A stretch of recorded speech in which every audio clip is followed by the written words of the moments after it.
Bom, estamos de volta e agora eu quero tratar com vocês de uma questão importante, né? No final do bloco passado nós tínhamos conversado sobre a questão das recusas, né, dos planos de saúde em realizarem sem custo os exames, né, para detecção e testes para detecção da infecção por coronavírus, Covid-19. Então, para relembrar, todas as pessoas que têm plano de saúde, né, têm esse direito, os planos que são, né, regulamentados pela ANS, e para mim também, até no diálogo de fontes, os contratos anteriores, a regulamentação é minha opinião, se ele tiver encaminhamento médico e ele estiver com os sintomas, né, que são necessários aos testes que são delineados, obviamente, pelas diretrizes do Ministério da Saúde, o plano tem obrigação de cumprir. Antes, os planos alegavam que não tinha obrigação, que não estava no rol de procedimentos obrigatórios. Isso mudou agora com a recente resolução normativa da ANS. Todos os planos, portanto, têm direito ao exame e a internação e tratamento, para mim, estão assegurados aquelas pessoas que tenham contratado o plano com cobertura e segmentação hospitalar. Ok? Agora, eu trouxe para vocês uma questão interessante que me chegou através de um grupo de colegas de professores também de outro instituto, que era sobre a validade de eventual cláusula que exclui a cobertura do tratamento de coronavírus num seguro viagem. A gente não está falando, portanto, aqui de um contrato de plano de saúde. Num contrato de plano de saúde que tivesse cobertura de tratamento de doenças, fosse hospitalar, esse tipo de negativa, para mim, configuraria uma recusa indevida lastreada numa cláusula nula de pleno direito, e a prática abusiva. Na hipótese da questão do seguro viagem, ou hipoteticamente um outro contrato dessa natureza, os contratos de seguro, eles são interpretados de maneira mais restritiva, né? A gente vai ver uma obrigação que está dentro especificamente dos limites da apólice contratada. Então, o tratamento emergencial para algum problema, ele é muitas vezes previsto em vários dos seguros de viagens internacionais. As pessoas viajam, eles são obrigados a contratar um seguro viagem para se transportarem para outros países. Vários dos países só aceitam, né, receber pessoas que comprovadamente tenham contratado seguro nos seus países de origem com cobertura local. Mas nesse caso aqui eu entendo que se a informação que é a base dessa discussão tiver sido previamente passada de forma clara, precisa, correta e adequada, especialmente nas características de chamar a atenção para eventual limitação ou exclusão, tem que ter então ostensividade, tem que estar em destaque. Nessa hipótese, possivelmente o fornecedor não estaria obrigado a custear o tratamento para o combate à infecção de coronavírus. Então, ele estaria obrigado a realizar os procedimentos de encaminhamento, de tratativa, até a confirmação do diagnóstico de coronavírus. Então, eu trouxe essa decisão para vocês aqui. Há determinados contratos que excluem especificamente, né, a cobertura em razões de pandemia, que você tem uma coisa mais ampla. Nos contratos de plano de saúde isso poderia ser um pouco questionável, mas no seguro, nessa questão aqui, eu acho, né, que a gente pode entender que é razoável que exista algum tipo de exclusão se houver prévia e ostensiva informação. Agora, se o seguro viagem não explica para o cliente isso, se o vendedor ou o banco só falam verbalmente, mandam para a pessoa só o número da apólice sem dar à pessoa a oportunidade prévia de tomar conhecimento dessa não cobertura, aí a ausência de informação induziu o consumidor a erro, e aí sim, para mim, ainda que fosse seguro, ele estaria obrigado a cobrir. Agora, havendo expressa previsão de exclusão e o consumidor tiver sido informado de forma clara no momento da contratação, no momento em que ele forma a sua perspectiva, o seu desejo de se contratar e se vincular àquelas obrigações, isso poderia ser matéria de exclusão contratual, de exclusão das obrigações e isenção de eventual responsabilidade de acordo com a cobertura. Então, especificamente, a gente trouxe um caso aqui que fala: a suspensão das coberturas estará restrita apenas aos casos de diagnóstico confirmado da contaminação do coronavírus. Nessa especificamente, então, que diz aqui: a partir do diagnóstico confirmado, as coberturas garantidas estarão suspensas em razão da exclusão contratual específica. Matéria bastante interessante para questionamento.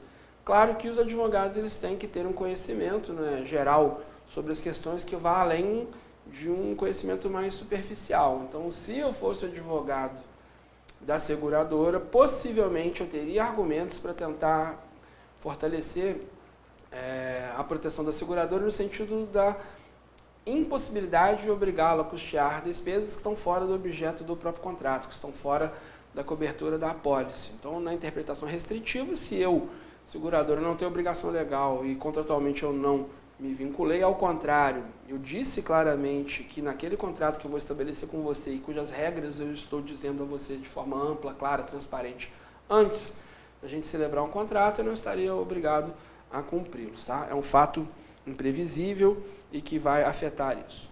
Vamos agora para um outro ponto que também me chama bastante atenção, e a vocês também, que é muitas vezes a constatação de uma mudança, né, no preço das coisas nesse momento de crise. Especialmente aqueles produtos que ou compõem cesta básica ou de alguma maneira são gêneros ou bens essenciais ao combate à prevenção de doenças. Infelizmente, em situações de crise, alguns fornecedores eles tentam se aproveitar da sua posição dominante na relação contratual, eles tentam se aproveitar de serem os fornecedores que dominam ou têm grande força na questão da distribuição de acesso a alguns produtos e serviços para poder tentar ter vantagem indevida, para poder aumentar sua margem de lucro de maneira desmedida. Importante então dizer no primeiro momento que, tirando as questões de serviços regulados ou produtos, quando o governo é que vai determinar muitas vezes a fixação de preços, como acontece nos transportes públicos, passagem de ônibus local, metrô, tarifa de energia e de água, esses são serviços públicos que devem ser assegurados de forma contínua, adequada e segura aos consumidores. O Estado brasileiro entendeu que deveria ter um movimento de despolitização, afastamento de decisão muito política, foram criadas autarquias especiais através de leis, as agências reguladoras que em cada área vão definir os limites dos contratos de concessão e vão estabelecer os critérios para reajuste das tarifas, valores. Em geral, as tarifas vão ser reajustadas na periodicidade anual, em geral, como assim o órgão determinar, para que os custos do setor sejam levados em consideração no aumento para o próximo período. Não para que os fornecedores tenham mais lucro em cima de um serviço que deveria ser público. Esse público deveria ser gratuito ou o valor mais baixo possível. Tem um princípio da modicidade da tarifa, a tarifa módica, a tarifa mais baixa. O fornecedor ele tem todo um mercado exclusivo ou dividido com poucas empresas, em monopólio ou oligopólio. Então ele ganha às vezes pouquinho por cada pessoa, usuário, consumidor, mas ele ganha muito em razão da extensão dos privilégios e da área de atuação que ele tem. Então essa é a ideia de muitas vezes ter um serviço, um produto regulado, cujo preço vai ser determinado por um órgão estatal. Fora isso, no mundo econômico, no Estado liberal, teoricamente em que o Estado não deve se meter muito nas relações entre as pessoas, os particulares, o preço é um reflexo da maior ou menor procura das pessoas. Então, a gente percebe que nas épocas de calor, do verão, as cidades turísticas que têm praia, elas têm uma grande procura de turistas, nacionais e estrangeiros. Isso reflete, obviamente, no valor dos preços dos aluguéis dos hotéis, dos estacionamentos, da cerveja que você bebe ali na praia. É natural, portanto, que custe mais caro coisas que tenham muita procura. Essas procuras elas podem ser temporárias, sazonais, época de verão, baixa temporada, alta temporada. Você pode ter ela em razão, às vezes variar em razão de eventos específicos, realização de um show, visita de determinado artista. Isso é normal. O preço abaixa quando tem menos gente querendo contratar, então você tem ali uma sobra, ou quando algum fornecedor ele quer se lançar no mercado para poder dar a oportunidade de você conhecer o produto dele, ou ele tem outros concorrentes que, brigando pelo nosso dinheiro de contratação, eles vão colocar produtos mais baixos. Então essa disputa no mercado, essa concorrência e todo o sistema de defesa da livre concorrência, que dentro de uma ótica de direito econômico mais ampla deve ser vista aí como uma legislação que está sempre junto com a lei de defesa, junto com o Código de Proteção e Defesa do Consumidor, porque são agentes ligados ao mesmo cenário econômico. Você tem que ter uma maneira de enxergar que esse mercado ele não consegue se autorregular. Não necessariamente o preço das coisas que a gente paga é especificamente disputa mercadológica e, consequentemente, o Estado não tem que se meter e se está caro, o problema é seu, você que não compre. Não é bem por aí. Então, ainda que se entenda que a livre iniciativa dá direito ao fornecedor de ganhar dinheiro e que não deveria o Estado se meter muito no preço de um produto A ou B, que é o próprio mercado que vai dizer isso, se tiver caro as pessoas não compram ou vão migrar para um outro concorrente que venda aquele bem mais barato, isso tem uma certa aplicabilidade, na teoria isso é muito bonito, mas na prática não é isso que acontece muito não. Então a lei do consumidor já foi criada, sistematizada, por um sistema que, reconhecendo a minha vulnerabilidade, a minha excessiva exposição, a minha incapacidade de lidar com fornecedores no mesmo nível, em geral, não vou ter a mesma força que eles vão ter um poder sobre aquele meio de circulação daquele produto, seja por exclusividade, dificuldade de canais de distribuição, ou acesso meu, por comodidade, que seja. Existem mecanismos da lei do consumidor que entendem ser abusiva uma conduta que, sem justa causa, sem comprovada necessidade, faça produtos aumentarem de maneira excessiva. E seria uma forma de exigir do consumidor uma vantagem manifestamente excessiva, coloca o consumidor em posição de desvantagem exagerada, como também pode configurar um aumento arbitrário dos preços, que gera, obviamente, um lucro de maneira desmedida e excessiva. Isso é um abuso do direito. Então a gente tem um ato ilícito clássico, que é aquele que por ação ou omissão, né, voluntária, imprudência, negligência, violar direito de alguém, comete o ato ilícito. Artigo 186 do Código Civil, base na responsabilidade civil. Um prejuízo que tenha sido causado por uma maneira de agir, uma omissão de quem tinha dever e condições de agir e nada fez, se omitiu, que, desrespeitando o direito de alguém, traz um prejuízo, ainda que exclusivamente moral. Sempre vai ter a obrigação de quê? Reparar integralmente o dano, artigo 927 do Código Civil, o princípio da reparação integral, retorno ao estado anterior. Mas também comete um ato ilícito aquele titular de um direito que, ao utilizá-lo, excede manifestamente, ultrapassa os limites éticos, morais, econômicos e sempre numa ótica do caso concreto. Então também comete o ato ilícito, sendo obrigado a reparar o dano, alguém que, tendo o direito de empreender ou de vender um produto e, consequentemente, colocar o preço do produto que ele possa entender, que em geral é fruto da disputa no mercado, quanto mais disputa, preços teoricamente menores, para que quem vende a preço mais barato tenha mais procura. E, neste caso, pode ser sim considerado um abuso do direito de precificação quando as pessoas aumentam em momento de crise, especialmente a bens essenciais ou produtos essenciais, gênero de primeira necessidade, o preço de maneira absurda e sem justificativa, sem necessária e comprovada necessidade, tá? Para ser redundante, necessária e necessidade, me perdoem aí.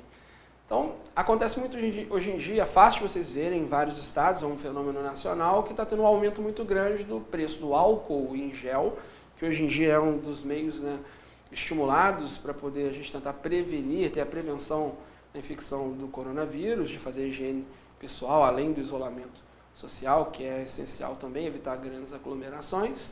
O álcool em gel, as máscaras cirúrgicas, determinados medicamentos que combatem os primeiros sintomas. Então, o mercado percebeu, alguns fornecedores, que diante da necessidade grande de clientes comprarem, eles aumentaram o preço muito alto. Então, tem preços que tiveram variação de mais de 1.400% de preço.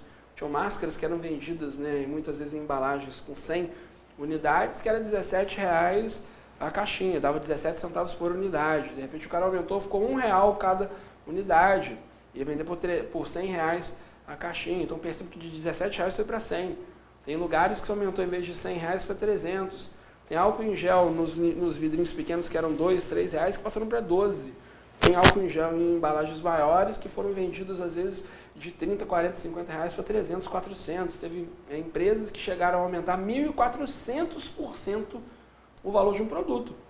Então, ainda que o mercado possa, eu respeito esse entendimento, advogo para empresas, eu tenho minha formação, sou mestre de direito econômico, meu olhar do direito do consumidor é sempre visto de maneira mais ampla, para pensar também nos outros agentes daquele cenário, pensar nas repercussões de determinada intervenção. É óbvio para mim, é gritante, que esse aumento exagerado, sem comprovação de que ele é originado de repasse de custos maiores de compra daquele mesmo produto ou de acesso à prestação daquele serviço, configura um abuso do direito na legislação clássica civil artigo 187 do Código Civil, configura a prática abusiva à luz do artigo 39 da Lei do Consumidor também, pode configurar crime contra a ordem econômica, né, e as relações em geral do mercado. Então, como eu disse, é um ato ilícito, existem várias campanhas, e aqui eu coloquei uma imagem, né, do PROCON de São Paulo, tem do PROCON do Rio de Janeiro, nos estados de vocês que estão me assistindo aqui nas cidades também existe uma campanha. Vários PROCONs municipais, entidades de defesa do consumidor estão juntas nessa situação. Então, se você verificou algum tipo de aumento desmedido, desproporcional recentemente em bens de primeira necessidade, isso é abusivo, tá? Denuncie. Isso aconteceu há um tempo atrás também na cidade do Rio de Janeiro, com a questão da água mineral, né, água potável, em razão da contaminação do fornecimento de água pela SEDAI. Alguns empresários, de maneira sórdida, desmedida, fizeram 4, 5, 6 vezes aumentar o valor, né, do produto. E eles não aumentaram o valor do produto que eles tiveram que comprar mais caro também não, tá? Porque uma coisa é o fornecedor ter comprado um produto que ele sempre comprava por R$1 e hipoteticamente vendia por R$2. E de repente, se ele tem que comprar aquele produto que em vez de custar R$1 custa 5, ele vai te vender por 6, 7, 8. Então ele está repassando para você, ponta final, ao consumidor destinatário final, um custo que vem da cadeia econômica dele. Repasse econômico é normal na questão da sociedade capitalista. O preço de um produto ele é o reflexo dos seus custos e margem de lucro. Aumentou o custo, o cara tem que repassar para você alguma margem de aumento. Ele às vezes nem aumenta o custo se ele tiver muita concorrência e diminui a margem de lucro dele, mas em geral, quando as coisas aumentam o seu custo, o fornecedor, vendedor, revendedor, prestação de serviço, prestador, ele repassa isso para frente.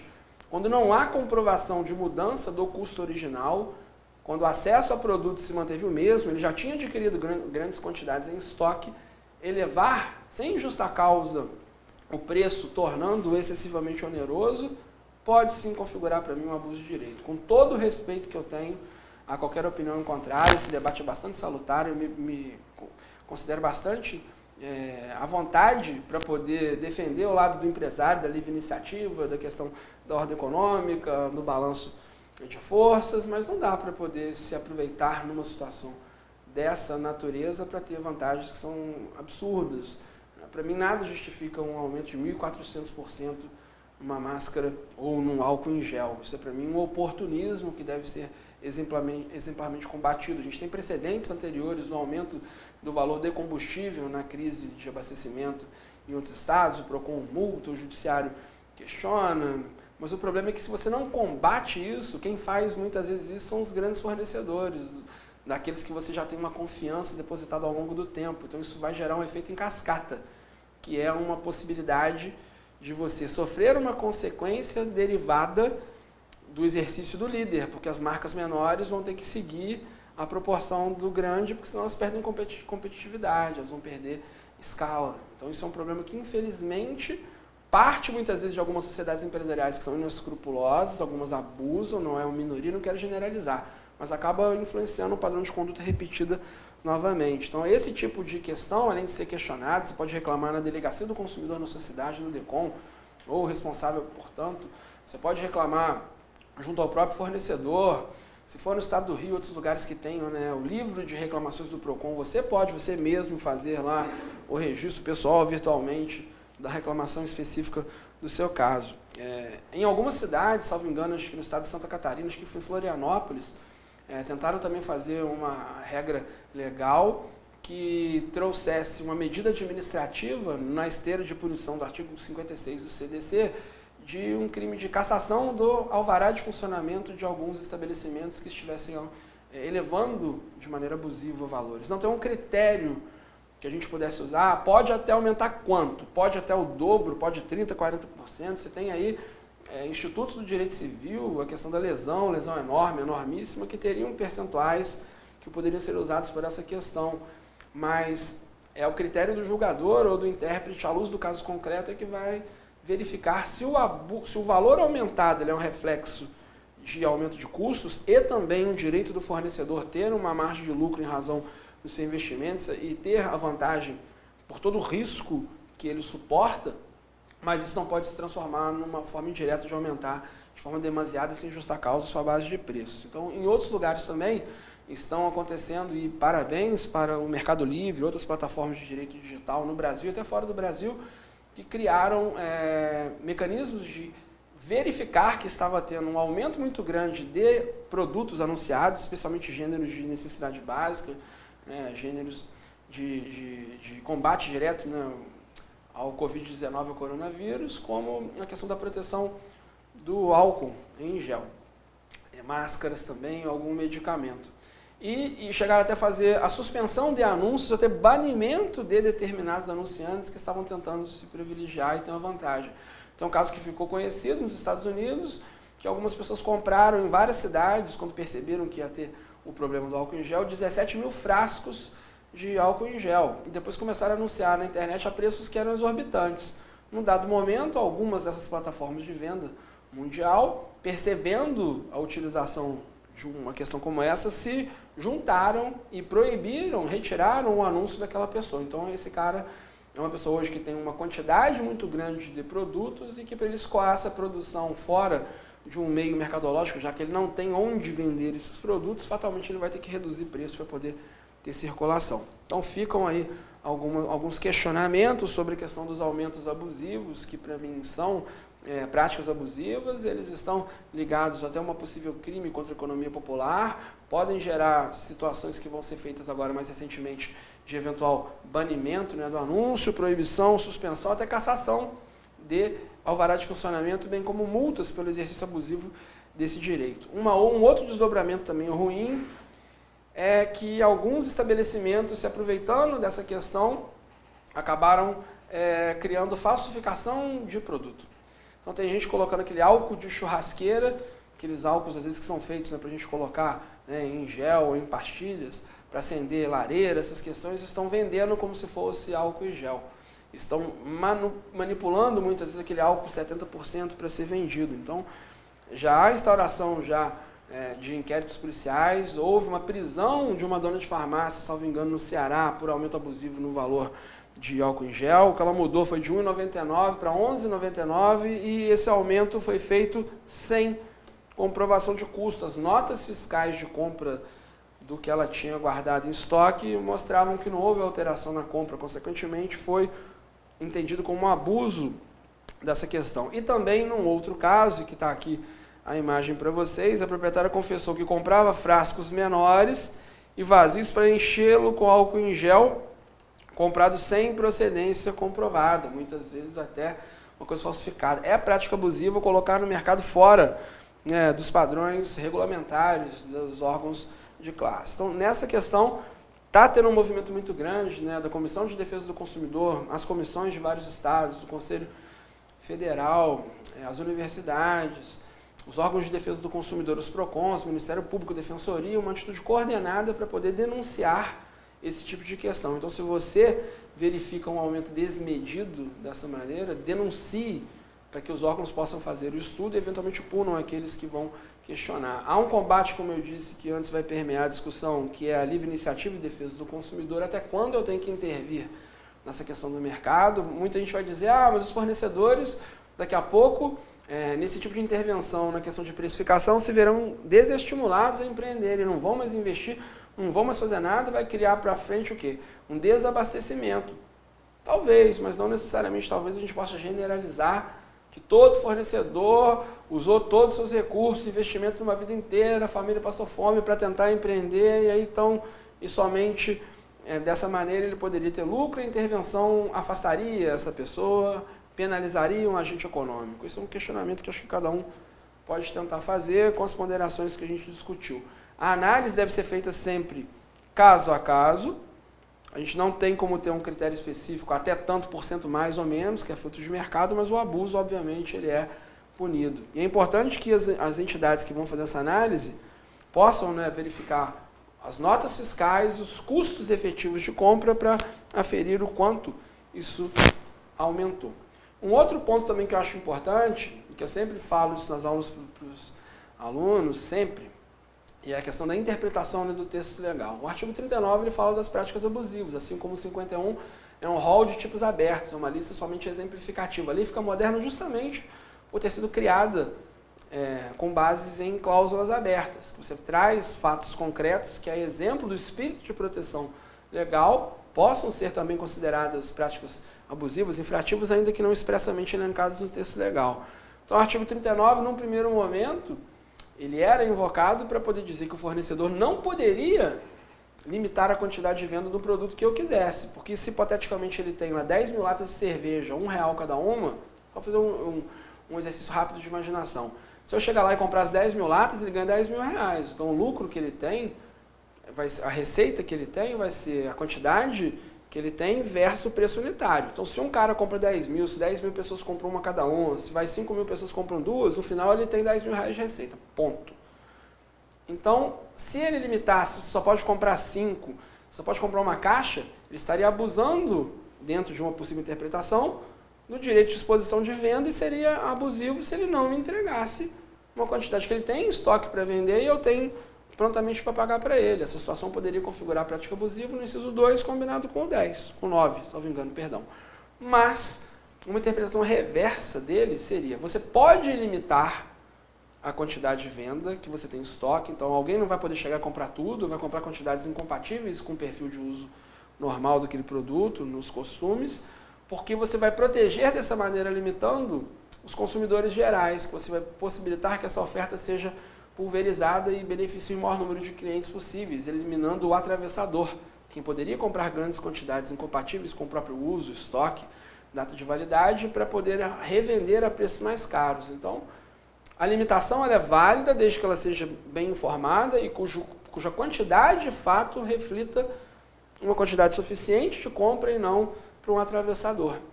Agora, nesse momento que a gente está tendo, a ideia é que possa sim existir uma limitação, há uma recomendação inclusive, vou mostrar para vocês aqui uma parte de um encaminhamento que foi feito por um senador, para a Associação dos Supermercados, Associação Brasileira de Supermercados, para que os supermercados limitem informando determinadas quantidades de bens essenciais para que a gente não tenha desabastecimento. Para que alguém, hipoteticamente, não possa ir no supermercado e comprar lá todo o estoque de álcool em gel e compre uma quantidade grande. O álcool em gel ele rende muito, não precisa você comprar uma quantidade absurda. E quando você compra muitas quantidades, você impede que outros também tenham acesso a isso mesmo. Então é um movimento um pouco mais solidário de deslocar o eixo do eu para o nós. Então aqui tem um exemplo que diz claramente, tem muita gente que está com dificuldade de comprar itens, então eles, a fim de colaborar com a associação, sugiro que itens essenciais tenham quantidade limitada para cada consumidor. Ele até coloca que essa limitação é permitida pelo 39, inciso 1. O 39.1 é o clássico venda casada, né? Que fala ainda lá, é vedado que alguém imponha a você um condicionamento, imposição, não tem alternativa na compra, ainda fala assim, ou limites quantitativos.